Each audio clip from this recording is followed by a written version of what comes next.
ये औरतों को छोड़कर मर्दों में दिलचस्पी रखते थे। खासकर मुसाफिरों में से कोई खूबसूरत लड़का होता तो ये लोग इसे अपना शिकार बना लेते। दिलमौत में लिखा है कि अहल सदविम अपनी रोजमर्रा की जिंदगी में सख्त जालिम, धोखाबाज और बदमुआमला थे। कोई मुसाफिर उनके इलाके से बखैरियत नहीं गुजर सकता था।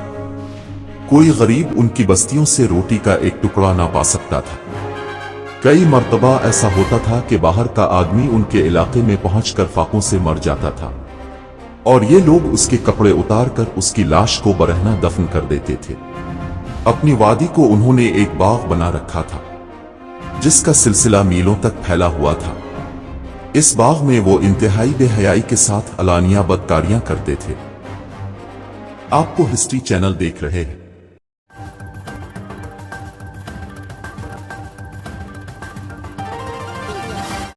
सबसे ज्यादा बेहया कौम लूत अलैहिस्सलाम की कौम थी।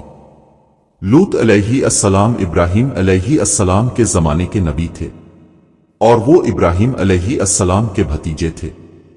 आपको अल्लाह ताला ने एक ऐसी कौम की तरफ भेजा जो फलस्तीन, बैतुल मक़दस या ऑर्डन के आसपास बसी हुई थी, जिसे सदविम कहा जाता है। ये सरजमीन सरसब्ज और शादाब थी और यहां पर हर तरह का अनाज और फलों की कसरत थी। हजरत लूत अलैहिस्सलाम ने उन्हें तौहीद की दावत दी। लूत अलैहिस्सलाम ने अपनी कौम की इस्लाह की बहुत कोशिश की। कई बरस तक उनके बीच में रहकर उनको दीन की दावत देते रहे, नसीहत करते रहे, अल्लाह ताला के इज़्ज़त से डराते रहे और बदकारी के इस घिनौने अमल से तौबा करने का हुक्म दिया। हजरत लूत अलैहिस्सलाम ने कहा, तुम ये क्यों करते हो? क्या तुम औरतों को छोड़कर लज़्ज़त हासिल करने के लिए मर्द की तरफ माइल होते हो? हकीकत यह है कि तुम अहमक लोग हो। तो फिर हजरत लूत अलैहिस्सलाम अहल सदविम को दिन रात वाज़ व नसीहत किया करते थे, लेकिन इस कौम पर उसका कोई असर ना हुआ, बल्कि वो बदनसीब बहुत फखरिया अंदाज में ये काम करते थे। उन्हें हजरत लूत अलैहिस्सलाम का समझाना भी बुरा लगता था, तो उन्होंने साफ कह दिया कि अगर आप इसी तरह हमारी तौहीन करते रहे और हमारे कामों में मुदाखलत करते रहे तो हम तुम्हें अपने शहर से निकाल देंगे। हजरत लूत अलैहिस्सलाम ने नसीहत व तबलीग का सिलसिला जारी रखा। लिहाजा एक दिन अहल सदविम ने खुद ही अजाब इलाही का मुतालबा कर दिया। अल्लाह ताला ने अब तक उनके इस बदतरीन अमल फहाशी और बदकारी के बावजूद ढील दे रखी थी, लेकिन जब उन्होंने हजरत लूत अलैहिस्सलाम से एक दिन कहा कि अगर तुम सच्चे हो तो हम पर अजाब ले आओ, लिहाजा उन पर अजाब इलाही का फैसला हो गया। अल्लाह ने अपने खास फरिश्तों को दुनिया की तरफ रवाना कर दिया। ये फरिश्ते दरअसल हजरत मीकाईल अलैहिस्सलाम और हजरत जब्राइल अलैहिस्सलाम थे। फिर ये फरिश्ते हजरत लूत अलैहिस्सलाम के घर तशरीफ ले आए।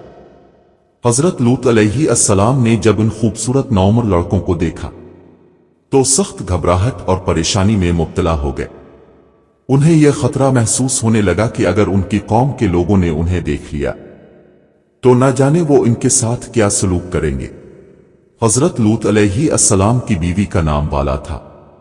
वो आप अलैहिस्सलाम पर ईमान नहीं लाई थी। वो दरअसल मुनाफिका थी। वो काफिरों के साथ थी। लिहाजा इसने जाकर अहल सदविम को यह खबर दे दी, लूत के घर दो नौजवान लड़के मेहमान ठहरे हुए हैं। ये सुनकर बस्ती वाले दौड़ते हुए हजरत लूत अलैहिस्सलाम के घर पहुंचे।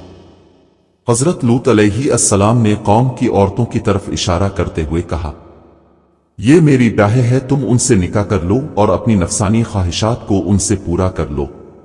ये तुम्हारे लिए जायज और पाक है। अल्लाह से डरो, मुझे मेरे मेहमानों के सामने रुस्वा ना करो। क्या तुम में से कोई भी शाइस्ता आदमी नहीं? हजरत लूत अलैहिस्सलाम की बात सुनकर वो लोग बोले, तुम बखूबी वाकिफ हो कि हमें तुम्हारी बेटियों से कोई हाजत नहीं, और जो हमारी असल चाहत है इससे तुम बखूबी वाकिफ हो। कौम लूत के इस शर्मसार जवाब से अंदाजा लगाया जा सकता है कि वो फेल बद में किस हद तक मुब्तला हो चुके थे। जब हजरत लूत अलैहिस्सलाम की कौम उनके घर की तरफ दौड़ती हुई आई तो हजरत लूत अलैहिस्सलाम ने घर के दरवाजे बंद कर दिए और उन नौजवानों को एक कमरे में छुपा दिया। इन बदकार लोगों ने आपके घर का घेराव किया हुआ था और उनमें से कुछ घर के दीवार पर भी चढ़ने की कोशिश कर रहे थे। हजरत लूत अलैहिस्सलाम अपने मेहमानों की इज्जत के ख्याल से बहुत ज्यादा घबराए हुए थे। फरिश्ते ये सब मंजर देख रहे थे। जब उन्होंने हजरत लूत अलैहिस्सलाम की बेबसी और परेशानी का ये आलम देखा तो हकीकत से पर्दा उठाते हुए यूं फरमाया, ए लूत अलैहिस्सलाम, हम रब के भेजे हुए फरिश्ते हैं। ये लोग हरगिज अब तक नहीं पहुंच सकेंगे। अभी कुछ रात बाकी है तो आप अपने घर वालों को लेकर चल दो और आप में से कोई शख्स पीछे मोड़ कर ना देखे। अहल सदविम हजरत लूत अलैहिस्सलाम के घर का दरवाजा तोड़ने पर वजिद थे कि हजरत जिब्राइल अलैहिस्सलाम ने घर से बाहर निकलकर अपने पर का एक कोना उन्हें मारा, जिससे उनकी आंखों के ढेले बाहर निकल आए और बसारत जाहिर हो गई। ये खास अजाब इन लोगों को पहुंचा जो हजरत लूत के पास बदनीयती से आए थे। हजरत लूत अलैहिस्सलाम हकीकत हाल जानकर मुतमईन हो गए और अपने घर वालों के साथ रात को ही निकल खड़े हुए, लेकिन फिर भी उनकी बीवी उनके साथ थी। लेकिन कुछ दूर जाकर वो वापस अपने कौम की तरफ पलट गई और कौम के साथ जहन्नम वासिल हो गई। सुबह का आगाज हुआ तो अल्लाह के हुक्म से हजरत जिब्राइल ने बस्ती को ऊपर से उखाड़ दिया और फिर अपने बाजू पर रखकर आसमान पर चढ़ गए, यहां तक कि आसमान वालों ने बस्ती की कुत्ते के भौंकने और मुर्गों के बोलने की आवाजें सुने। फिर इस बस्ती को जमीन पर दे मारा, जिसके बाद उन पर पत्थरों की बारिश हुई। हर पत्थर पर मरने वाले का नाम लिखा हुआ था। जब ये पत्थर उनको लगते तो उनके सर पाश पाश हो जाते। सुबह सवेरे शुरू होने वाला ये अजाब इशराक तक पूरी बस्ती को नीस्तो नाबूद कर चुका था।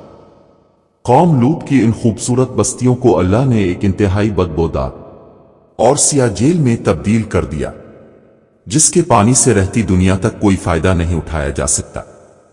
समंदर के इस हिस्से में कोई जानदार मछली, मेंढक वगैरह जिंदा नहीं रह सकते, इसलिए इसे डेड सी यानी बहरी मुर्दार कहा जाता है, जो इसराइल और ऑर्डन के दरमियान वाक़े है।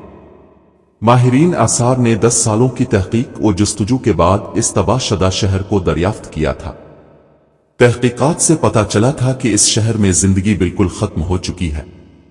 शहर के रास्ते और खंडरात को देखकर आर्कियोलॉजिस्ट ने यह अंदाजा लगाया कि जब यह शहर तबाह हुआ तो इस वक्त लोग रोजमर्रा के मामलात और कामों में मशगूल थे और यहां जिंदगी अचानक खत्म हो गई थी। अहल सदविम जिन्हें पत्थर बना दिया गया था, उनके बुत अभी तक बुहरा मुर्दार के पास मौजूद हैं, जो लोगों के लिए एक इबरत है। आज यूरोपीय ममालिक में इंसानी आजादी के नाम पर इस बदकारी की इजाजत दी जाती है और इस फहश अमल को बाइस फख्र समझा जाता है।